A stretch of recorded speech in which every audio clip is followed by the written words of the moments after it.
I've spent around 6 grand on coaching, and that has been from small program stuff to like single Medify coaching sessions to all the way to the big bucks of like complete overhaul programs like multi-month, all the way up to being even under ApparentlyJack.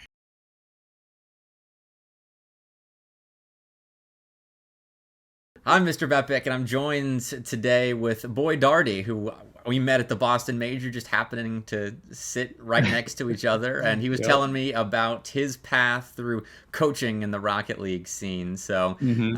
thanks for being here. Not a problem. Thank you for having me.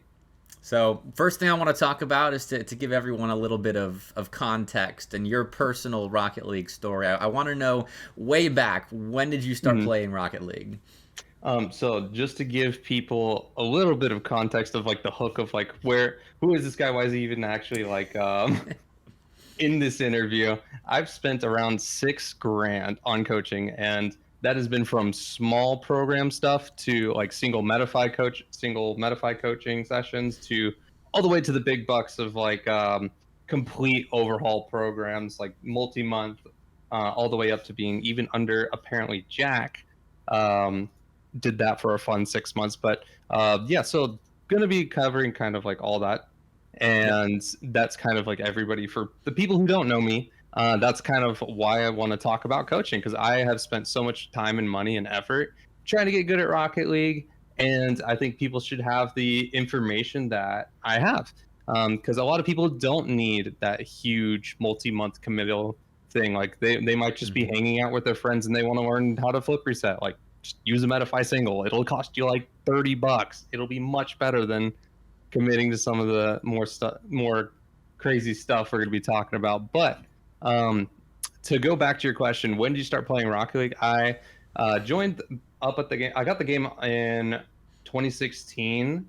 I played it for about like 250 hours. Like, oh man, I love Rocket League. Got to like challengers or whatever it was, Challenger 2, Challenger 3, whatever it Yep. was back in the day. And then kind of just was like, okay, I'm gonna go do other things. Um, I think it was mostly grinding rhythm games at that point. But Huh. so I really got back into Rocket League and started this whole journey around December 2020, a little bit after free to play started. Just mostly playing with friends, was sitting around the Plat 3 area, Plat 2 area. Um, and then I tried doing some improvement on my own. Stumbled upon Sunless Khan's "Why You Suck at Rocket League" number 15 video. It's a Oh yeah.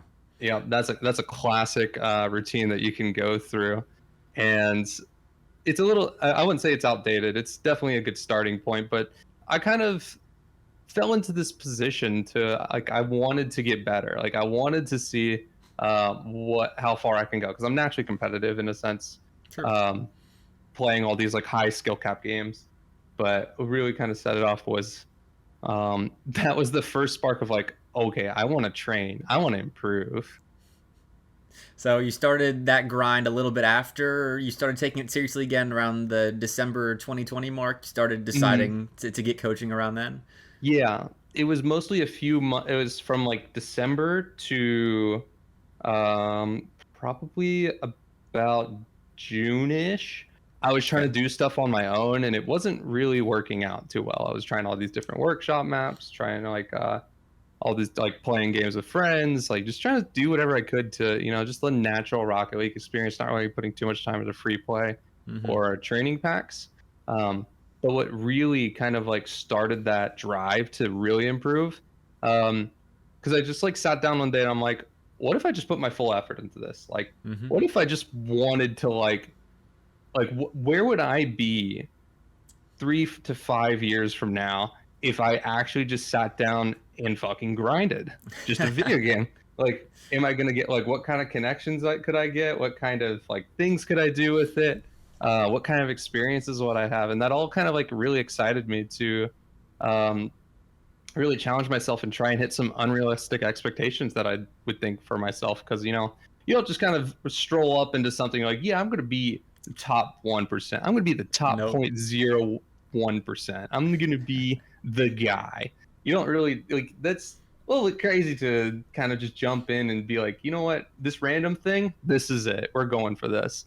Um, but I've had a ton of fun, and really getting into coaching and like really spending so much on coaching it's just been me exploring the rabbit hole of coaching and trying to find all the tools available to me to become the best player that I can be. So then talk me through that rabbit hole then. Like where was the first point when you started falling down the hole? What did you do first to really get into coaching? So definitely, like I said, the Why You Suck at Rocket League number 15, classic. Definitely did that for a little bit, just trying to grind out whatever he said. But then I did some Metafy singles. I don't remember who they were with specifically, but it was just like random one-off sessions, trying to see if I could get some free coaching. And then I've just like kind of got fed up with like the free coaching services, and I'm like, I want standard, I want a structure, I want to go along with other people. And that's kind of where SpookLuke kind of came into the picture. And he started his program around I think it was July 2021 was the first season of that, or something like that, a little bit earlier, maybe June. But I didn't get in there till August 2021, and that was season 3 at the time. They're somewhere on like it's been 2 years since the program launched, so I've been there and been able to grow with that development of the program. But it really kind of got me into structured development. I was mainly focusing on card control and some ball control through utilizing workshop maps. I'm a workshop merchant. But now I'm running into the skill cap for that. I need to actually play the game. That's kind of darn. Yeah, I know. Oh darn! I have to play ranked. Oh no! It's just like I can do cool things. I can put up really good times in workshop maps, but it doesn't fully translate to game. So like for example, I have like the 6th fastest time on speedrun.com for Lethamir's medieval rings. Wow. But my aerial card control isn't that good, and like I can't really do any flip resets. I'll peek and do an aerial mechanic. Like my air dribbles are solid. That's definitely kind of something been a more recent development of just like translating that. But yeah, so really good at workshop maps. Sub 20 dossier expert as well, if you have any idea how difficult that is. But like some SSLs can't do it. Some they just mostly haven't put in the time to grind it out. Like I know King Ranny had like a time of like 4 hours when he first did it, and granted when he first did it, but I had grinded out the medium difficulty and then the expert difficulty, and now that's my best time was I think like a 13-minute. I'd have to check. I have like a little personal Discord I keep that's just like full of like random questions, packs, stuff like that. That's you keep all your world records and times and stuff there. Yeah. My nasty times. Yeah, 1512 is my best that I have here. Wow. I only have a recording of a 20 something. But and then real quick as well, just for context for everyone, what rank are you right now? Currently, I am GC1. I've been peak about like 1530-ish. Been stuck in GC1 for about a year now. We can get into talking about that a little bit later, about as to why I might think that's the way. But when I joined SpookLuke's GCR, I came into that program about D1-ish, and then it took me about 9 months to jump up to GC1. And I was so happy to hit that solo queuing. I have a great image for that. Wow. It shows like the steady progress all the way from D1 to GC1. And then my tracker recently has just been a horizontal line of, hey, I'm still doing stuff, but it's mostly you'll check my ball chasing. And it's just like, you'll see how like I think it's 40 to like 60% of my, I think it's actually probably 60% of my games are all private matches. So I was definitely just sitting there farming private matches, in-houses and stuff in the program. And that really kind of got me into now where I'm at of, I think I've squeezed the life out of what a program could really do for me.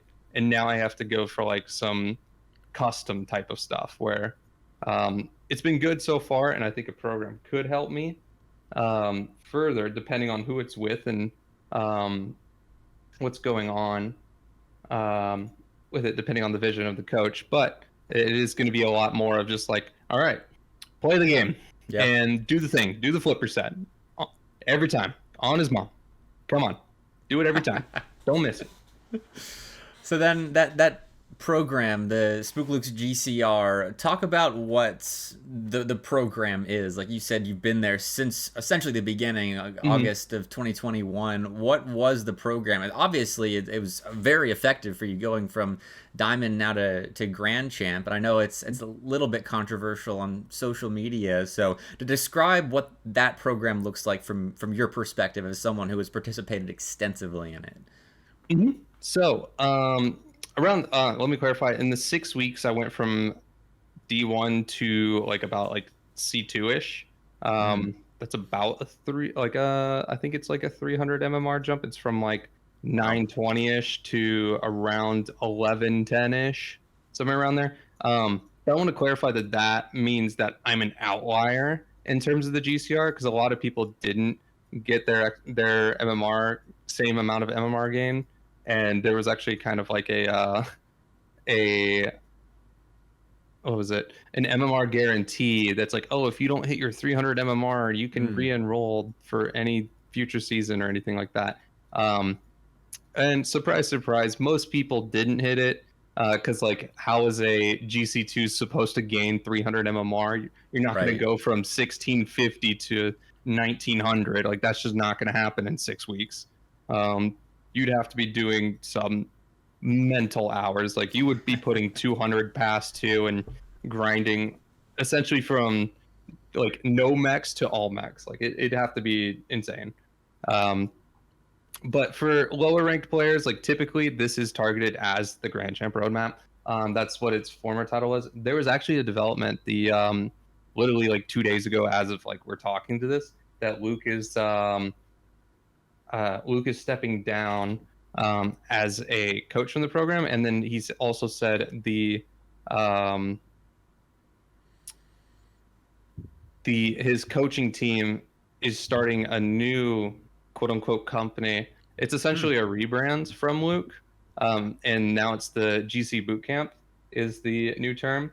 And so what essentially kind of what the historical program used to be was, you get in, you have this season with other people, season class size of like 100-ish or so people. You all go through 6 weeks together, and then you graduate, and then you're kind of just there, and you can book coaches in kind of a Medify style, where you can get access to those like high level coaches and stuff like that, for cheap prices. Generally it costed people about like $30 to get like an RLCS coach.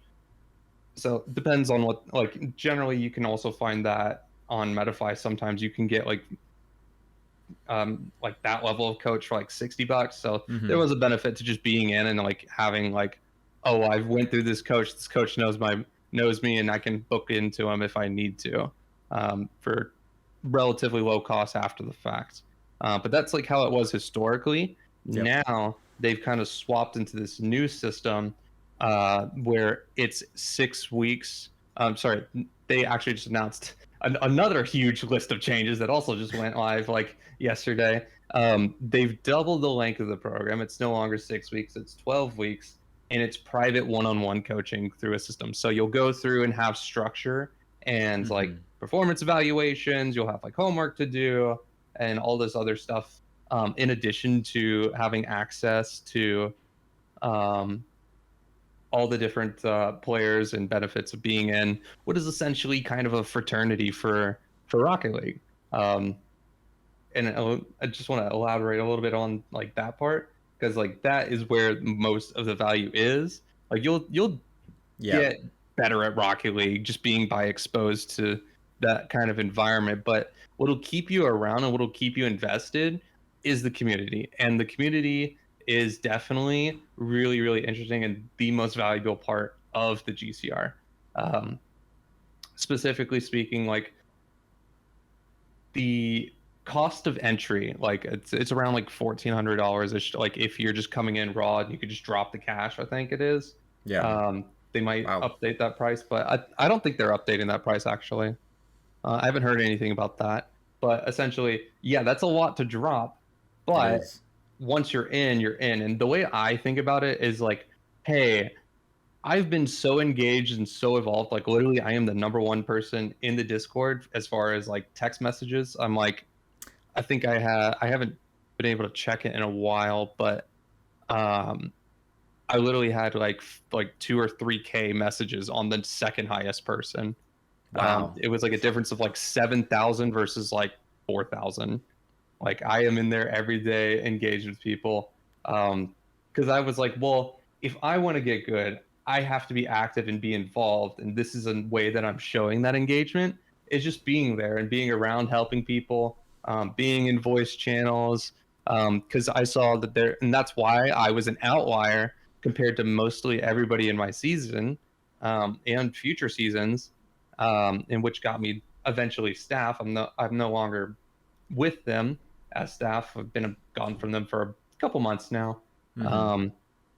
But yeah, that kind of all is like the benefits of being in a program is just, hey, you have the structure, you have all these people that you can communicate and work together with that also will push you and like, because nobody just sits around and just like, oh, I'm only going to play in-houses and not train or anything like that. No, everybody in there has committed $1,400 to getting better. They want to get better.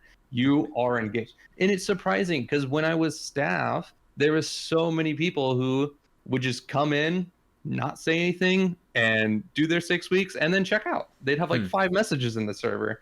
And I'm like, I mean, I guess that 1,400 really didn't mean that much to you, but damn, meant a lot to me. No kidding. That's a lot to drop just to spend 6 weeks. And then, I mean, like you said, the value comes from the community as well as the 6-week program. But wow, that's, would you say, I mean, for you, it sounds like the 1,400 was very much worth it. For the average person in there, do you think that same cost is worth it? I say yes. Every single person in there is capable of being somebody in like both the Rocket League scene and in the what we'll call it GCBC, because that's the Grand Champ Boot Camp. That's the relabel. The GCBC.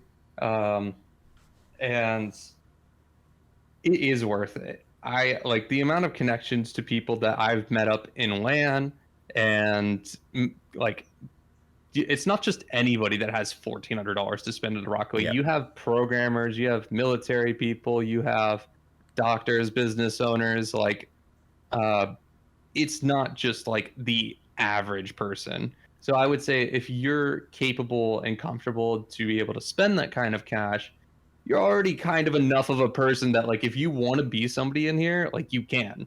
You don't have to be, and certainly a lot of people choose not to be. I think that's personally a little bit of a wasted opportunity, but not everybody needs to be the number one most active person in the server by a country mile in order to get their ROI. No, I see what you're saying, and I mean the people that you do get to meet in there, like are there? I know you sent me some screenshots of who you've met, like, and you said ApparentlyJack, and I saw Polar in there as well. Who have you been coached by, and who have you met that are of some serious significance in the Rocket League scene? So Coach Curtis, he's been my day one. I think I got a coaching session with him like literally 2 days into the program. I had like talked my way into some in-houses, and then he's like, oh, we could do this replay review. I'm like, my season hasn't even started yet. I just didn't say anything about it, just hopped in on the call, and I was like, yeah. So Coach Curtis coached me. He's had results on multiple teams, mostly Sam and APAC, with a 2nd place finish in APAC of 1620 Kings. They came 2nd in RLCS last year. And he's taught me pretty much everything I know, but some other notable people, Nixus Saba. He has his own mechanic. It's the Cabbage Muncher. It's like a breezy reset stall top right flick. It's magic. I don't know what the fuck he does. All right. You have to perform that for me just to show me what it is. I could not. That is like the hardest flick to, like, I saw it in like a flicks compilation, and it's like literally the last one is like Nixus Saba flick Cabbage Muncher in parentheses. I'm like, yep, that's him. But yeah, Nixus Saba, I've done plenty of like mechanics coaching, just talk about like setups in particular. So like in game, what do I got to do to like get an aerial setup, that kind of thing. Junkie Jonk, he's been rank 1 OCE several times. Boosh, he's a CRL sub for Columbia University. Polar, ex-pro for Singularity. Used to team with Dead Monster and ApparentlyJack. Absolutely brilliant player and coach. Shoebill, got to spend a lot of time with him, and he's the ex-coach of a crew. Top 16 RLCS team. He's really special for pulling concepts from other games, and his attention to detail is like unmatched compared to any other coach that I've had, and he definitely deserves that coaching spot on like a top 16 RLCS team. Like, he's crazy. Like, he was so like analytical. He noticed that like I was messing up my first touches consistently because I would boost into to correct for my positioning. I would be boosting into the play beforehand, and then I'd stop boosting when I'd like get next to the ball. And he said, oh, well, you actually just need to like not boost first and then boost like to build the momentum and get your first touch, not like try and build momentum and then try and jump up or whatever. It's been a while since he actually told me that advice, but it was just like the smallest thing of like, I only noticed this because your boost trail sticks around forever, but that it's in depth. Wow. That, yeah, and he's pulled concepts from like Smash Brothers in particular. Like, I played like 2 years of competitive Smash as well, and he pulled like things like neutral into the conversation of like, oh, your corners aren't actually like advantage, disadvantage, they're actually neutral. So it's like, if you fuck up in the corner, you can be dove for that and punished. So when you sit there and you're like, why am I punished? I'm in my corner. It's because it's not actually like, it's not truly safe. It is good, a good place to take a 50 and generally stuff like that. But overall, like, you can be punished in your corner if you're going to fuck up your possession, fuck up your touches. That is like the level of depth that Shoebill has been able to articulate and go into. And then lastly, the big moneymaker, ApparentlyJack, spent 6 months under him. His reputation precedes him. Brilliant player, okay replay coach, better in between game coach. There's a little bit to be desired when it comes to actually like replay analysis. I mean, in that, to be fair, like, he hasn't been GC1 in like 4 or 5 years. Like, I think he's just like, he's really good because I've had him, I've watched him do replay analysis for like Coach Curtis. Like, Curtis is like 2K somewhere around there, and he's gotten like 2K 2100 somewhere around there. And he's done an analysis on Curtis's, and he's able to go into much more depth and speak a little bit more with confidence than he does in like a GC1 lobby, because it's a spaghetti down here. And what's actually I've ended up in is I could fit better in like a 1900 lobby than I can at 1300 lobby, because like I understand the game at a high level and how they like rotate and like where to be and what to do. I don't have the mechs to get there. Yep. But when I get triple dived as first man, when I'm trying to take possession and insta challenged in 1350 and I want to blow my brains out, it's just like, it's just nonsense down here, and I need to get the mechs to just power through it. Yeah, welcome to the life of a caster. That's how I feel. Yep. Like, I know what I should be doing for the most part. I can't do it, and it's pretty frustrating. But I guess that's a cool part of the game, learning how to work through that and get to the ranks above you. But oh well, it is what it is. So I'm curious as well, since you have that high level mentality. Do you want to play competitively, or do you play competitively, like in community leagues and stuff like that, trying to apply that high level knowledge to competitive gameplay with the team? I personally think I don't have the mechanics, and I'm not where I want to be as a player to play on a team. I certainly could, and I've done tons of scrims where the average MMR in the lobby is like 1650 to 1700 plus. Been really solid in those games. We also, during that like 6 months with ApparentlyJack, one of the things we did commonly is like once a month we would have scrim matches, but it'd be with a pro on everybody's team. Now, I say pro, it wouldn't be like A-list, like first kill or stuff like that. the biggest names we got in there were obviously Jack, but also Calm. Calm showed up quite a bit. But it was mostly like Too Fast, Two Piece. Who else? Beastabonium, Zanil, Astro Fifi Oath, the Accrue Boys at the time. Nice. And yeah, it was really fun getting to like be in the heads of like much better players and work together with them in a scrim format where it's not everybody's not going to pull out a quad reset musty off the back wall.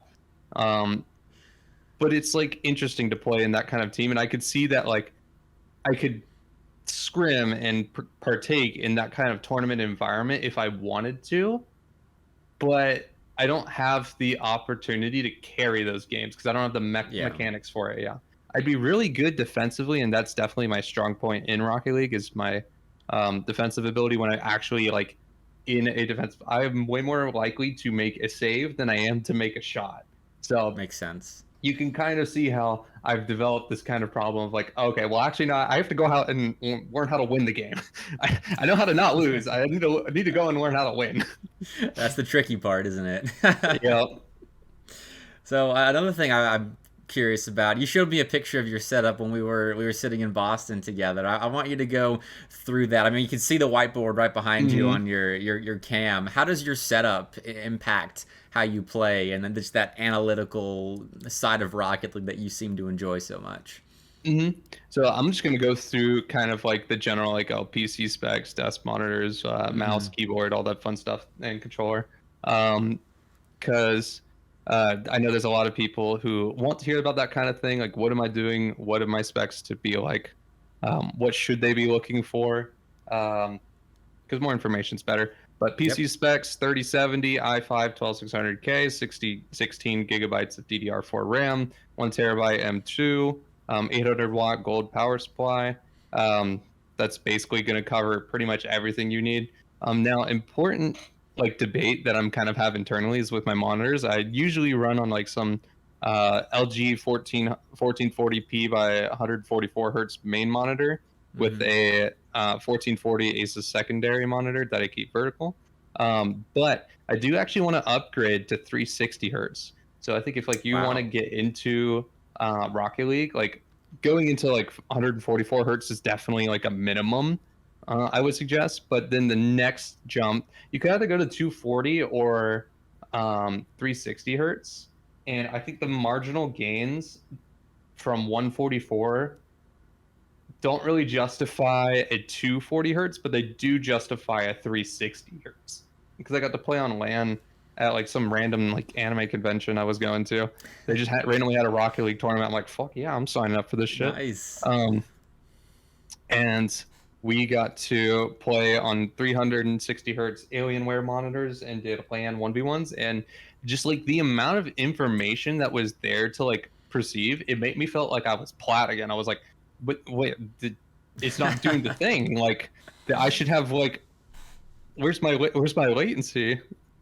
Like it was just brilliant, and I was like, I need to upgrade to that at some point. I'd want to stick with 1440p if I can, but that's going to be a pretty penny. Yeah, absolutely. That's crazy that there's such a difference.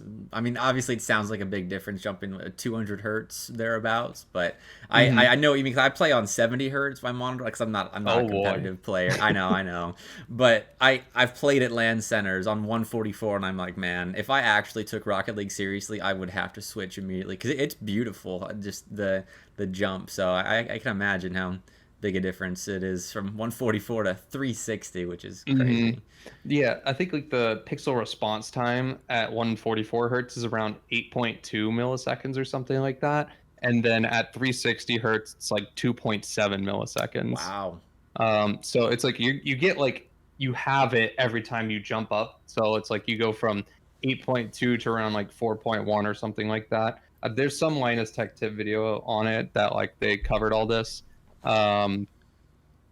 I could probably dig that up if we wanted to include that, but that's mostly what it is as far as monitor side of things.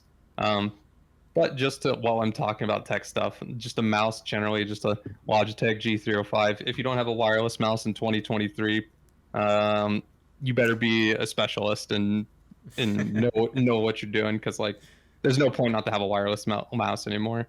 And then for my mechanical keyboard folks, Idabel ID67 with Boba UT4 68-gram switches and ePPT timeless keycaps with Crytox 205 grade 0. If you didn't understand any of that, don't worry. Don't get into mechanical keyboards. It's another rabbit hole that's expensive. But it feels really nice when I type, so I like it. Fair. But That's what matters. And then the controller. This is what's really gonna surprise quite a few people.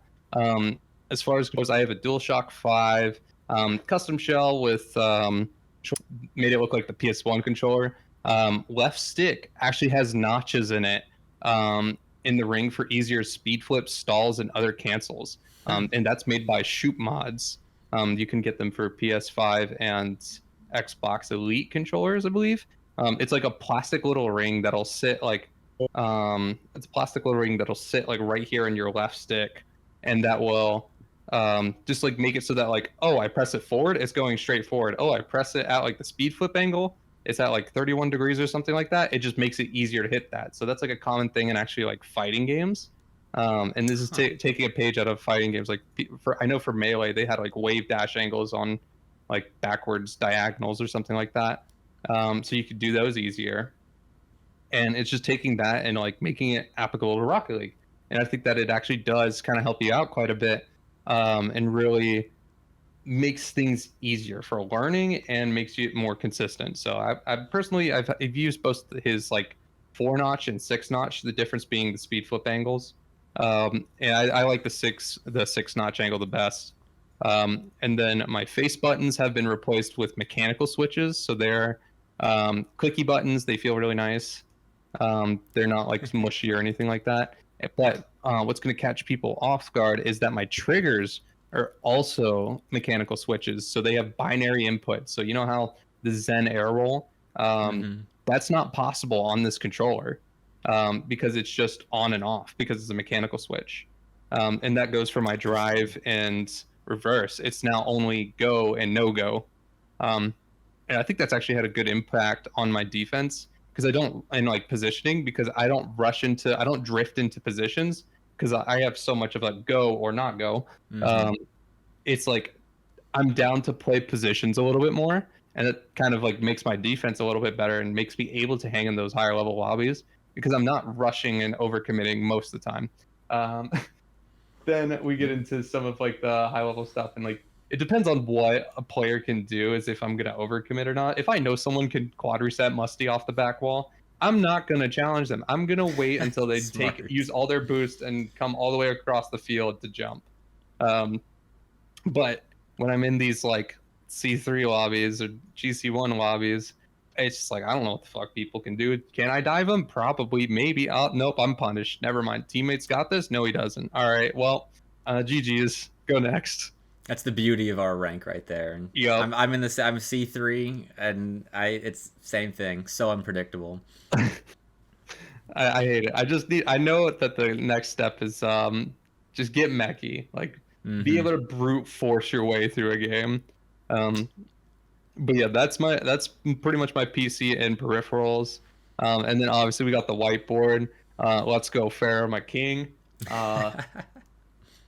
Like if you were at Boston and you were in the crowd and he asked you guys to cheer for Vitality, like I know the like online perception was also really good, but like damn, that was different being in that crowd, and people are like, I don't know, I think BDS is probably gonna take it. I don't really care too much one way or another. To completely like, I'd die for Vitality. Zen is my hero. That's how it went. It was a complete 180 for the crowd. That was unbelievable, but a whole different topic, you know. So awesome.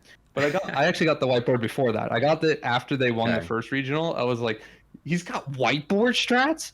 I love whiteboards. I want to draw. I want to do things on it. It's clean right now, but I've had like, so I have like in that Discord I mentioned earlier with myself, I literally have a channel that's just entirely full whiteboards of like information and like programs and routines and like ways I want to do stuff. I'll just like fill it up and be like, my training for the day is to sit here and figure out what I want to do next, and then I'll just fill the whiteboard. Hey, you showed me a picture in Boston of the whiteboard completely filled out. You'll have to send me one of those again so I can put it on the screen, because it was very in depth. I mean, do you find that that helps a lot, having everything written out, what you're trying to accomplish next? And I come from like in college, I have a degree in statistics and a minor in computer science, so I've had to do some very high level maths, and in a lot of those high level maths, I spent pretty much like all nighters and like so much of my time to actually like I need to like visualize the problem and writing stuff Mm-hmm. down and like something that I can like quickly keep clean, erase, and do whatever I want with it. Um, I found is a very effective learning tactic for me, and um, that's something that um, I wanted to extend. That's what I wanted to continue doing with. Um, and yeah, that's why I'm like, Gotcha. I'm getting a whiteboard. Yeah, and it looks cool too. Like it's perfectly centered behind you, and I imagine when it's filled out, it looks really neat. But that's all the questions I've got for you. I really appreciate you telling me your story. That was really interesting to learn the perspective of the guy that's probably been coached the most in the entirety of the Rocket League scene. Oh yeah. No, at the end of the day, I want people to have information. Like, if I've spent so much on coaching and I can talk to somebody, and some people see our conversation and decide, okay, well, you know what? This program was cool, but maybe it's not for me. Maybe I don't want to Hmm. be that involved. Maybe there's like I know that there's like Jonk and Boosh are starting up a new program themselves, and they are looking at like a half the GCBC price or something like that. Um, and so maybe that's more your speed. Maybe you don't want the high stakes $1,400. You have to get your ROI craziness. But playing with higher level players and getting the connections from that, I think, is more invaluable. Um, and whatever price that was, I was probably going to pay it either way. Hmm. And say overall, the money, the time I've spent on coaching has definitely been worth it from just like connection standpoint, from a time save, because I've had friends that like have spent 4 years getting to C2, and I did it in 6 weeks. Um, and I've had so much fun, and I've had so many cool opportunities and met so many awesome people through this path that I've taken, and I would recommend it. Maybe not just the some of the more expensive parts. Sure. All right. Well, it's good that people have that context now. So again, thanks for joining me today. No problem.